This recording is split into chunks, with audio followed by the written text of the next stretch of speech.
लेकिन फिलहाल बात करेंगे कासगंज हादसे की। इसमें चंदन गुप्ता की हत्या के बाद सच बाहर आया, सच बाहर निकलना शुरू हुआ तो यूपी पुलिस की एक बहुत बड़ी चुनौती भी सामने आई है। सोशल मीडिया पर समय समय पर वायरल हो रहे वीडियोस भी कासगंज का अधूरा सच बयां करते हैं। ऐसा बताया जाता है कि कासगंज की घटना से जुड़े 2 वीडियो मिसिंग है। आखिर इन वीडियो का मिसिंग लिंक है क्या?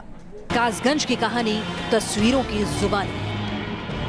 आखिर क्या है कासगंज के वीडियो का मिसिंग लिंक? कासगंज उन्माद की आग में धधकता रहा और उसकी अधूरी कहानी वीडियो से वायरल होती रही।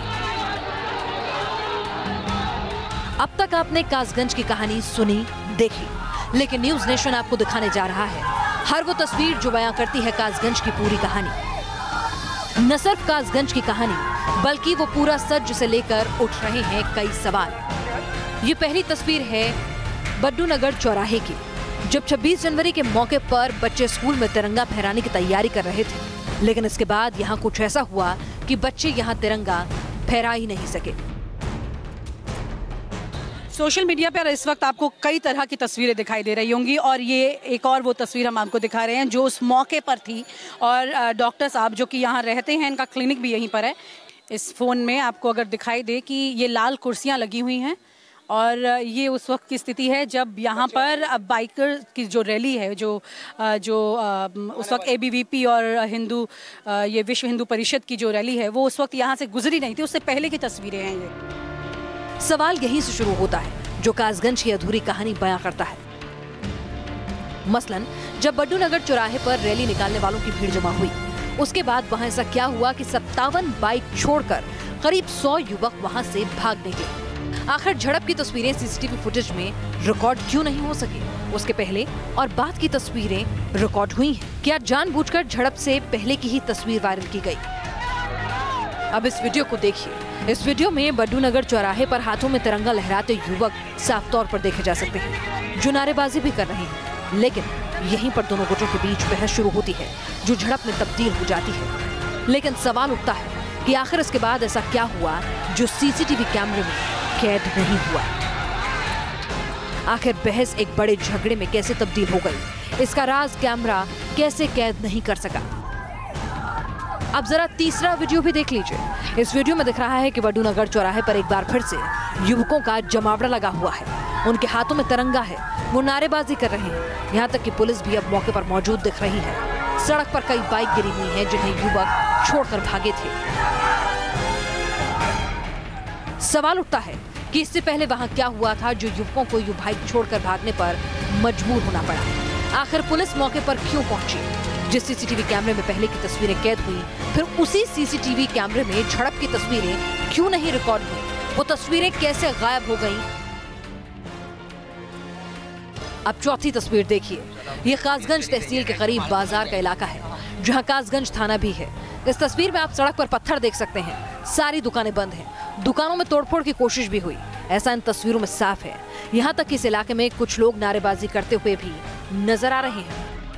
इसी के साथ कासगंज तहसील के बाहर सड़क की ये तस्वीर आप भी देखिए। इस तस्वीर में हवा में फायरिंग करते हुए कुछ युवक देखे जा सकते हैं, तो कुछ युवक हाथों में तिरंगा लिए हुए भी नजर आ रहे हैं। आपको बता दें कि ये वही जगह है जहां चंदन गुप्ता को उस दिन गोली लगी थी। सवाल उठता है कि तहसील के सामने की तस्वीर तो हमने देखी, लेकिन जहां चंदन गुप्ता को गोली लगी थी वहां की तस्वीर अधूरी है। सवाल उठता है कि तहसील के सामने से जाते हुए एक गुट की तस्वीर तो दिखती है, लेकिन उसके सामने से आते हुए दूसरे गुट की तस्वीर आखिर कहां गायब हो गई? ये देखिए जरा, इसमें किस तरह से जगह जगह ये वही सड़क है जिस वक्त जहाँ पर इस वक्त मैं खड़ी हूँ, और इसी तस्वीर में जगह जगह किस तरह पत्थर फेंके गए हैं, तोड़फोड़ की गई है और उसकी तस्वीर यहाँ पर दिखाई दे रही है। ये 2 वो जगहों की तस्वीर है जो ये बताती है कि किस तरह से कासगंज की शक्ल उस दिन बदली। दोनों ही झंडा फहराना चाहते थे, दोनों पक्षों के बीच में झड़प हुई और झड़प होने के बाद जो चंदन गुप्ता को जब गोली लगी वो इसी गली पर लगी थी और यहीं पर वो तस्वीर सामने है। सुमित्रों के साथ विनीता यादव, न्यूज़ नेशन, कासगंज, उत्तर प्रदेश। तो कासगंज हिंसा के बाद सोशल साइट्स पर ऐसे तमाम वीडियोस हैं जो तेजी से फैल रहे हैं। हमारी पड़ताल में भी कुछ वीडियोस हमारे सामने आए हैं। हालांकि न्यूज़ नेशन इन वीडियो की पुष्टि नहीं करता और न ही पुलिस ने इनकी तस्दीक की है। लेकिन ये वीडियो कई सवाल जरूर खड़े करते हैं।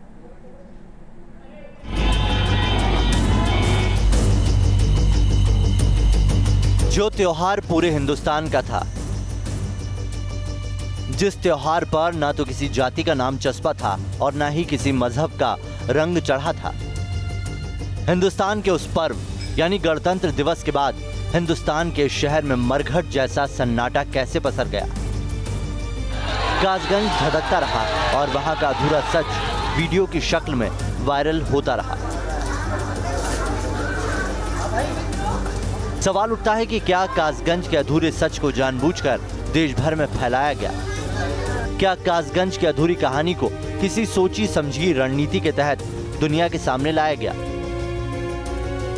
आखिर क्या मंशा हो सकती है इन अधूरी तस्वीरों को सामने लाने की? जो बात सीसीटीवी कैमरे में कैद तस्वीरों को देखकर समझी जा सकती है, उससे यही पता चलता है कि ये सारी तस्वीरें उन सीसीटीवी कैमरों से ली गई जो मुस्लिम बाहुल्य इलाके में लगी हुई थी।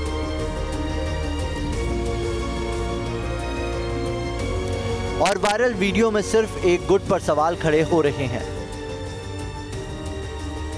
क्योंकि ये सवाल अभी भी बना हुआ है कि जिन कैमरों में गणतंत्र दिवस के मौके पर झड़प से पहले की तस्वीरें कैद हो सकती हैं, उन्हीं कैमरों से झड़प के दौरान की तस्वीरें कैसे गायब हो सकती हैं। जाहिर है यूपी पुलिस की जिम्मेदारी बनती है कि कासगंज की अधूरी तस्वीरों का पूरा सच सामने लाए, क्योंकि कासगंज की अधूरी कहानी सिर्फ अफवाह और भ्रम पैदा करेगी। कासगंज से वीडियो जर्नलिस्ट सौमित्रो और विनीता यादव के साथ टीम न्यूज नेशन। सवाल ये भी उठ रहा है कि कासगंज की जो तमाम तंग गलियां थीं, उन्हीं गलियों से होकर ये काफिला क्यों गुजरा? ये तिरंगा यात्रा उन्हीं गलियों से क्यों निकाली गई? वाकई में क्या वजह थी कि 150 से ज्यादा बाइक सवार युवाओं ने रैली निकालने के लिए एक संकरी गली को ही चुना? ये सवाल बेहद अहम इसलिए हो जाता है क्योंकि वहाँ तमाम दूसरी सड़कें भी मौजूद थी, लेकिन उन सड़कों को छोड़कर गलियों से ये काफिला गुजर रहा था। हालांकि सवाल तो उठ रहा है, लेकिन इसका जवाब अब तक किसी के पास नहीं है। तंग गली और सैकड़ों बाइक सवार युवक, हाथों में तिरंगा और फिजा में नारे की गूंज। दावा किया जा रहा है कि ये तस्वीरें 26 जनवरी के मौके पर कासगंज में निकाली गई तिरंगा यात्रा की हैं, जिसके बाद हिंसा हुई और फिर पूरा कासगंज उन्माद की आग में झुलस उठा।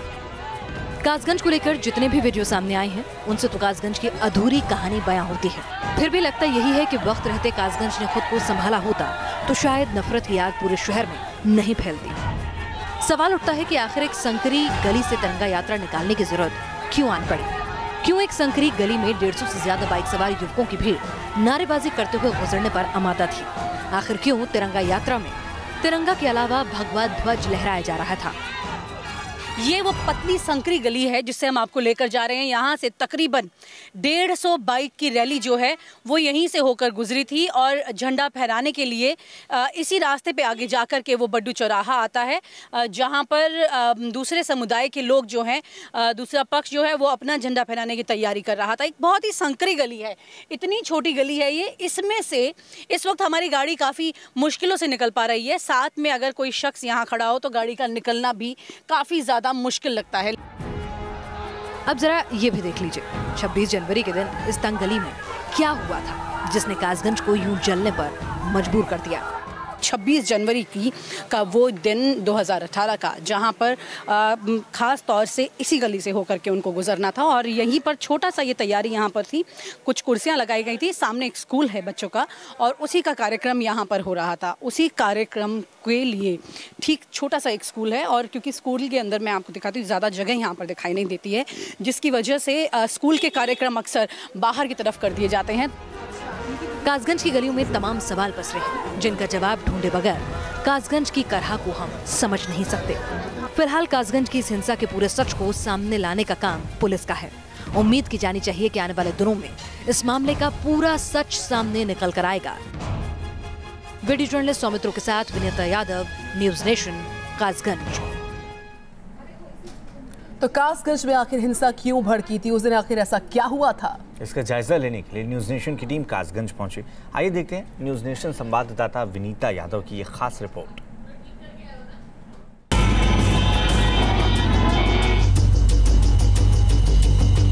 ये शहर देश की राजधानी दिल्ली से करीब 250 किलोमीटर दूर है, तो उत्तर प्रदेश की राजधानी लखनऊ से करीब 350 किलोमीटर दूर। मथुरा और बरेली के बीच ये यूपी का एक जिला कासगंज है जो हिंसा से कराह रहा है।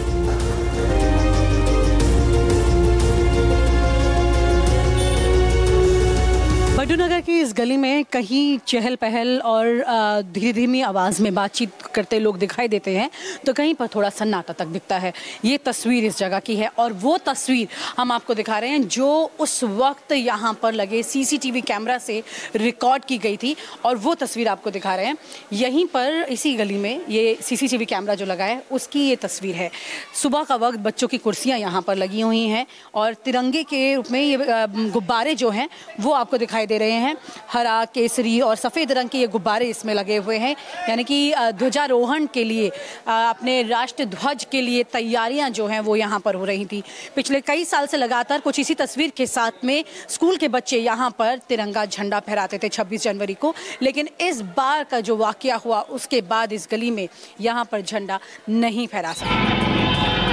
करीब 150 बाइक से निकाली जा रही तिरंगा यात्रा भारत माता के जयकारों के बीच उस दिन इसी रास्ते तक पहुंचा था, जब कुछ उपद्रवियों के उत्पात ने पूरे शहर को अशांत कर दिया।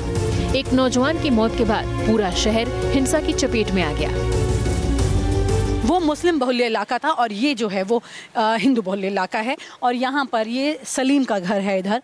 और क्योंकि इस वक्त ये बताया गया है कि यूपी पुलिस की तरफ से कि सलीम के घर की बालकनी से जो है वो गोली चली थी। और मैं आपको बताऊं कि ये वही जगह है जहाँ पर चंदन गुप्ता को गोली लगी थी। वो अपने साथियों के साथ यहीं से होकर गुजर रहा था और यहीं पर उसको गोली लगी थी। और ठीक यहीं पर सामने घर दिखाई देता है सलीम का, जहाँ से गोली चलाई गई, ऐसी बात सामने आई है प्रशासन की तरफ से। और इसी वजह से ये पूरी तस्वीर को, कड़ियों को जोड़ते हुए पुलिस ने इस बात को सामने रखा है और सलीम की गिरफ्तारी इस पर हुई है। तीनों भाई जो हैं वो घर पर थे। लोगों के पास उस दिन के मोबाइल से बनाए वीडियो हैं, जो सोशल मीडिया पर लगातार सर्कुलेट हो रहे हैं। लेकिन जिस जगह पर 26 जनवरी को वारदात हुई, उस जगह पर अब सन्नाटा पसरा है। पुलिस ने आरोपी सलीम को गिरफ्तार कर लिया है और कुर्की का नोटिस आज भी उसके घर पर दिखता है। इस वक्त जो तस्वीरें दिखाई दे रही हैं, सन्नाटा इस मोहल्ले में पूरी तरह दूर दूर तक है। घरों पर ताले इस वक्त लगे हुए हैं, कोई यहाँ पर दूर तक दिखाई नहीं दे रहा है। लगभग सब घर यहाँ पर बंद दिखाई देते हैं। कहना मुश्किल है कि उस दिन गलती किसकी थी, लेकिन हालात को लोग हाथ से निकलता देखते रहे। अफसोस कि कासगंज ने वक्त रहते समझ नहीं दिखाई, एक शहर को हिंसा की आग में झुलसने दिया। और मैं आपको अब वो तस्वीर दिखा रही हूँ जो कि 26 जनवरी को ही जब तहसील के बाहर यहाँ पर दंगाइयों के तरीके से लोग यहाँ से निकलते हुए गए थे, तो उसके बाद की ये वो तस्वीर है। ये देखिए ज़रा, इसमें किस तरह से जगह जगह ये वही सड़क है जिस वक्त, जहाँ पर इस वक्त मैं खड़ी हूँ, और इसी तस्वीर में जगह जगह किस तरह पत्थर फेंके गए हैं, तोड़ फोड़ की गई है, और उसकी तस्वीर यहाँ पर दिखाई दे रही है। ये वो पत्थरबाजी के बाद का दृश्य है, क्योंकि जो उस वक्त सामने दिखाई दिया था उसके बाद की ये तस्वीर है। तो जाहिर सी बात है कि कुल मिलाकर के ये वो जगहों की तस्वीर है जो ये बताती है कि किस तरह से कासगंज की शक्ल उस दिन बदली। सुमित्रों के साथ विनीता यादव, न्यूज़ नेशन, कासगंज। तो हिंसा से कासगंज का दामन झुलसा, लेकिन अब उसके जख्म भरने लगे हैं। कासगंज के लोग एक बार फिर से भाईचारे की मिसाल पेश कर रहे हैं। हिंदू और मुसलमान गंगा जमुनी तहजीब की मिसाल पेश करते नजर आ रहे हैं। इस बार 26 जनवरी को गणतंत्र दिवस के मौके पर ये तिरंगा यात्रा निकाली गई थी। ये तिरंगा यात्रा थी विश्व हिंदू परिषद और अखिल भारतीय विद्यार्थी परिषद के छात्रों की। लेकिन कहा जा रहा है कि तिरंगा यात्रा जब अल्पसंख्यकों के इलाके से निकाली जा रही थी, तभी हिंसा भड़क उठी और चंदन की हत्या कर दी गई। और इसके बाद एक दूसरे से बंधे मजहबी तार हो गए। लेकिन जिस बाजार में वारदात हुई, उसी बाजार में न्यूज़ नेशन को हिंदू और मुसलमान एक साथ खड़े दिखे। शायद हिंदुस्तान की यही वो शक्ति है जो इस विशाल मुल्क को बिखरने नहीं देती, भटकने नहीं देती, चंद उपद्रवियों को अपने मंसूबे में सफल नहीं होने देती।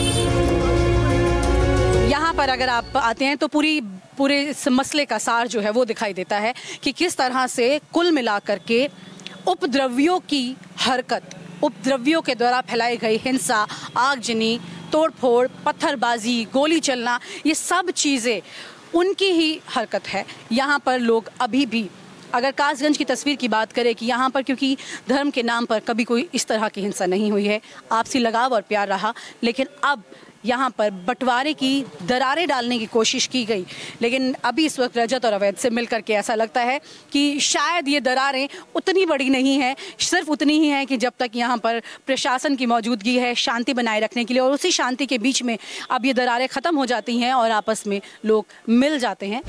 कासगंज से रोज आते नए वीडियो और नए खुलासों के बीच एक बार फिर ये शहर यही अपील कर रहा है, अपील जख्मों को भुलाने की और एक बार फिर गंगा जमनी तहजीब की धारा लौटाने की, अमन के दुश्मनों को उनके मंसूबों में नाकाम करने की और हिंदुस्तान को मजहबी एकता की शक्ति दिखाने की। कासगंज से वीडियो जर्नलिस्ट सौमित्रो घोष के साथ विनीता यादव, न्यूज नेशन।